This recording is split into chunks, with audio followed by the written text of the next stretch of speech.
Welcome back mga kaaldab. Ito na naman po ang inyong lingkod, si Mr. Destiny. At syempre magbibigay na naman po tayo ng pinakamagandang update po ngayon sa social media. Ito po yung mga latest posts ng real life couple. Di ba? Ang sarap talaga pakinggan. Ang sarap balik-balikan kapag binabanggit ko ang real life couple. Sa ngayon mga kaaldab, kampante lang po tayo. Di po ba? Huwag tayong magpapa-apekto, huwag tayong magpapadala sa mga sinasabi at pahayag po ng iba. Marami kasi nagsasabi, Mr. Destiny, napakaraming mga video na kumakalat sa Canada. Bakit hindi doon nakikita si Mengay? Bakit wala doon sa mga update si Maine? Kung totoo nga po yung mga sinasabi ninyo na nasa Canada si Mengay, ba't hindi po siya nakikita? Remind ko lang po sa inyo, hindi naman po talaga magpapakita si Mengay. Hindi po ba? Malaking sampal po talaga at malaking insulto pag nakita siya. Kaya nga po naandun lang siya, pahiwatig po na nagmamasid lang po siya. Hindi po ba? Yan ang katotohanan mga kaaldab na hindi nila matanggap. Tapos sasabihin nila, nasa Canada, nasa Europe ngayon si Mengay. Pabor naman po sa atin. Di po ba? Pabor na pabor kasi habang tumatagal po si Mengay, mas talagang umaayon po talaga sa atin ang panahon. Di po ba? At yung mga post naman po ni Mengay, siya lang naman po kasi lagi mag-isa. Hindi niya na ma-post si Congressman kasi ang bali-balita nga po mga kaaldab naiimbestigahan nga po ito. Nahati po tuloy ang opinion ng mga netizen na baka umuwi na naman si Congressman Arjo. At nandito na sa kamera kasi nga po marami mga kumbaga kaganapan, marami mga update na talagang mapapaisip po kayo. Di po ba sa dami kasi na mga kumakalat ngayon sa Instagram, sa Twitter, sa Facebook, hindi mo na alam kung sino yung nagsasabi ng totoo at yung nagsasabi ng mga fake news. Di po ba? Ako, madalas naman po akong sabihan ng fake news pero sa bandang huli, nakikita naman po nila, nababasa. Tapos doon pa lang po kay Dominic Roque, di po ba tama naman po ako nung napanood nila yung video. Hindi na sila nag-react, hindi na sila nagkomento. Kasi nga po napanood na nila.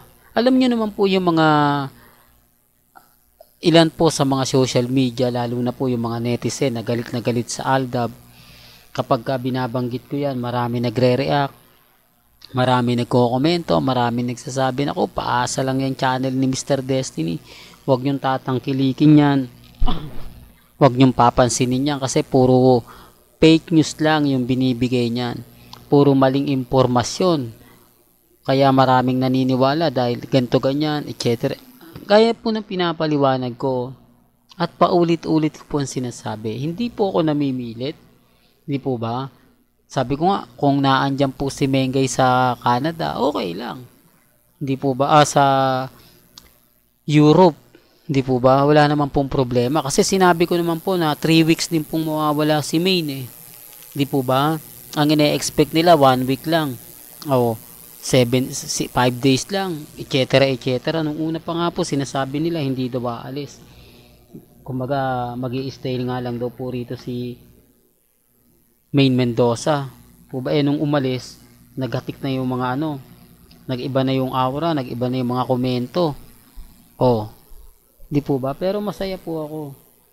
Di po ba? Pero masaya po ako kasi sabi ko nga po sa inyo,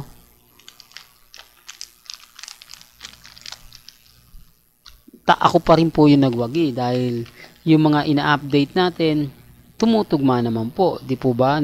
Kumbaga matatagalan si Mengay dahil matatagalan si Alden Richards. Una pa po sa lahat, sinabi ko na yan. 3 weeks si Alden Richards sa Canada. At syempre, doon pa po sa concert. Marami nag-react. Hindi naman tatagal si Mengay sa ibang bansa dahil kailangan siya sa Itbulaga. Syempre maraming kakampi. Di po ba? Marami talagang magre-react na oo.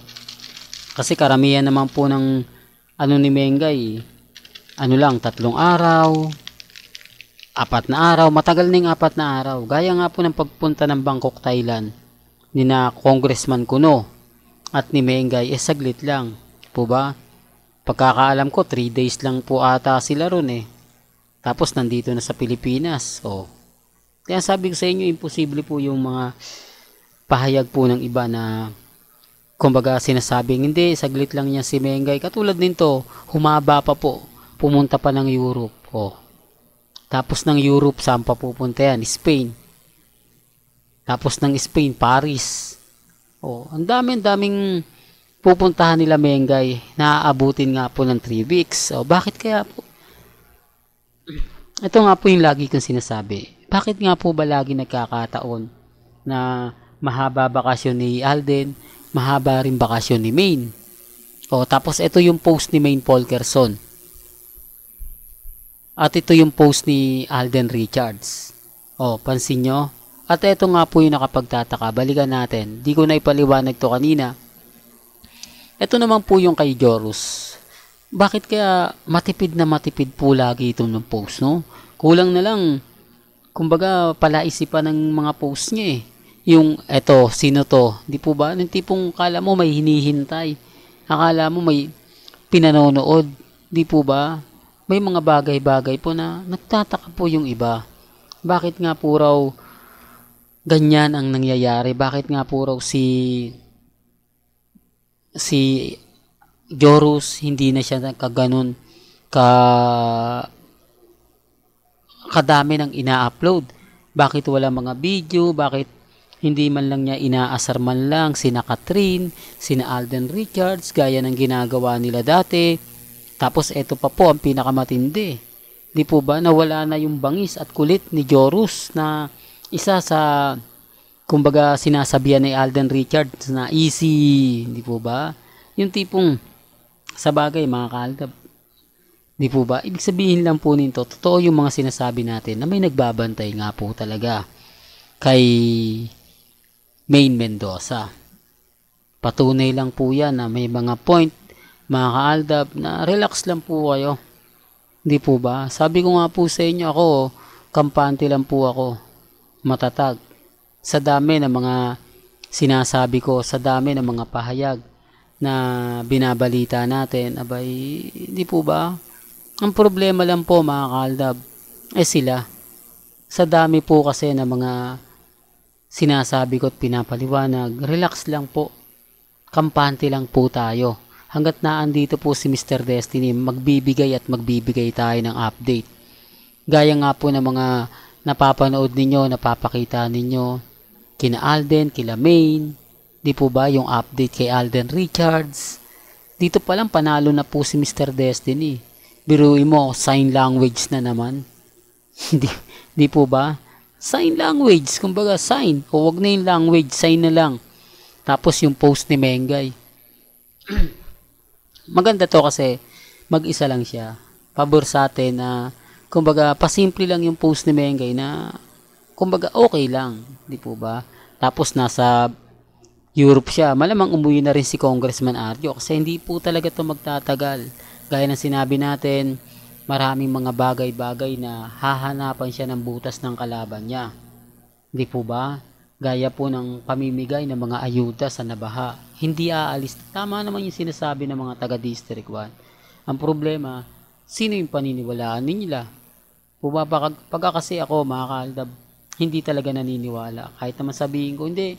Sabi to ng mga taga-District 1, wala, deadma lang. Hindi po ba sinasabi nila, hindi, gawa-gawa mo lang yan, Mr. Destiny. Kasi galit ka kay Congressman, galit ka kay May. Wala naman po yung galit. Kasi naintindihan naman po namin yung sitwasyon ni Congressman. Naintindihan naman po namin na part lang ng Sarsuela yan. Kasal serye. Di po ba? Tignan nyo naman po sa Itbulaga. Ni never nga pong binabati yung dalawa na nag-wedding anniversary. Di po ba? Nagbabakasyon, gagawa ng chikiting, etc. etc. Di po ba? Patay mali siya na lang nga po kapag nababanggit ang pangalan ni Min. Gaya nga po na nabanggit ni Alan Kay. Wala na po yung sumigunda, di po ba? Dati-rate may nagpa-follow up pero wala na. Kasi alam nila na wag mo nang sabihin yan, dead malaan lang yan, hindi naman totoo yan. Kumbaga, hayaan na lang natin sila, di po ba? Well, hanggang dito na lang po ang ating latest updates. Kaya kung gusto nyo pa po ng pinaka-latest at sariwang update, abay tumutok lang po kayo dito po sa channel ni Mr. Destiny para updated po kayo sa mga latest at sa mga bagong video po na ilalabas po natin maya-maya lang. Kaya kung bago ka lang sa channel na to at isa kang true-blooded Aldab Nation na nagmamahal kina Mengay at Isoy, tama po ang channel na pinuntahan mo, kaya consider na po kitang bagong subscriber. At huwag mong kalimutang i-share ang mga video po natin sa mga mami, sa mga titas, at sa mga senyor. Hanggang sa muli, salamat po sa panonood at pakikinig.